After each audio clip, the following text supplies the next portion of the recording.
పెద్దపూడి మండలం గొల్లల మామిడాడ గ్రామంలో అపర దానకర్ణుడు మహా అన్నదాత శ్రీ కోవూరి బసివిరెడ్డి ఉంటూ అసెంబ్లీ వేదికగా మన ఎమ్మెల్యే నల్లమిల్లి నీరాజనం.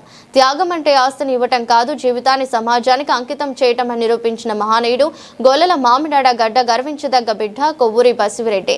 నేడు ఆంధ్రప్రదేశ్ శాసనసభలో అనపర్తి ఎమ్మెల్యే నల్లమిల్లి రామకృష్ణారెడ్డి బసివిరెడ్డి గురించి చేసిన ప్రసంగం ప్రతి ఒక్కరి హృదయాన్ని తాకింది. ఒక సామాన్య రైతు బిడ్డగా పుట్టి అసామాన్యమైన దాతృత్వంతో అపర దానకర్ణుడుగా ఎదిగిన ఆయన చరిత్రను సభ ముందు ఉంచడం మన ప్రాంతానికి గర్వకారణం. ఎమ్మెల్యే సంకల్పం ప్రభుత్వానికి విన్నపమన్నారు. ఏదైతే అనపర్తి నియోజకవర్గంలో ఒక అపర దానకర్ణుడుగా మహా అన్నదాతగా పేరొందిన ఒక మహోన్నత వ్యక్తి చరిత్ర గురించి ఈ సభ ద్వారా రాష్ట్ర ప్రజల దృష్టికి తీసుకురావడం, ప్రభుత్వ దృష్టికి తీసుకురావడం కోసం ఈ ప్రయత్నం చేస్తా ఉన్నాను. మరి 1852లో కొవ్వూరు బసివిరెడ్డి గారని ఒక మహోన్నత వ్యక్తి గొల్లల మామిడాడలో జన్మించారండి. వారు సామాన్య కుటుంబంలో జన్మించి పెద్ద ఎత్తున దేశ విదేశాల్లో పత్తి, ధాన్యం వంటి ఎగుమతులు ఇవన్నీ చేసి వేలాది ఎకరాలు సంపాదించి ఆ భూమి తన కోసం కాదు, భూమి హక్కుగా కాదు భరోసాగా మార్చాలనే ఉద్దేశంతో ఉభయ గోదావరి జిల్లాల్లో దాదాపు 4,000 ఎకరాలు 42 కాలనీలుగా ఆ రోజు ఏర్పాటు చేసి బసివిరెడ్డిపేటలుగా ఏర్పాటు చేశారు. ఇవాళ ఉమ్మడి తూర్పు గోదావరి జిల్లాలో కానీ ఉమ్మడి పశ్చిమ గోదావరి జిల్లాలో మనం చూడగలుగుతా ఉన్నాం. అదేవిధంగా ఆకలితో అలమటించే ప్రాణానికి అన్నదానం చేయాలనే ఉద్దేశంతో ఉభయ గోదావరి జిల్లాల నలుమూలల అనేక సత్రాలు, అన్నదాత సత్రాలు ఏర్పాటు చేశారు. ఈ రోజు కూడా బసివిరెడ్డి సత్రం అని సామర్లకోట రైల్వే స్టేషన్ ఎదురుగా మనం చూస్తా ఉన్నాం.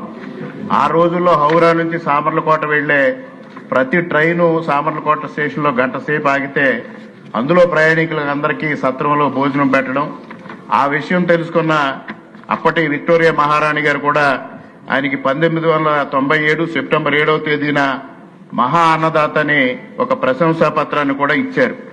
అదేవిధంగా అనేక బావులు తవ్వించారు, చెరువులు నిర్మించారు. ముఖ్యంగా 1911లో ఆంధ్ర ప్రచారిణి గ్రంథ నిలయం అని ఒక పెద్ద గ్రంథాలయాన్ని ఏర్పాటు చేసి అనేక మంది కవులకు ఆశ్రయం ఇచ్చి వారు ఏదైతే కవిత్వాలు రాశారో అన్నింటినీ ప్రచురణలు చేశారు. అదేవిధంగా 1902లో గొల్లల మామిడాడలో సూర్య దేవాలయాన్ని నిర్మాణం చేశారు. దక్షిణ భారతదేశంలో వైష్ణవ సాంప్రదాయంలో జరుగుతున్న ఏకైక సూర్య దేవాలయం గొల్లల మామిడాడలో ఉంది. ఇటువంటి వ్యక్తిని ప్రభుత్వం గుర్తించాలి. ప్రభుత్వం తరఫు నుంచి ఆయనకి స్మారక చిహ్నాలు ఏర్పాటు చేయాలి.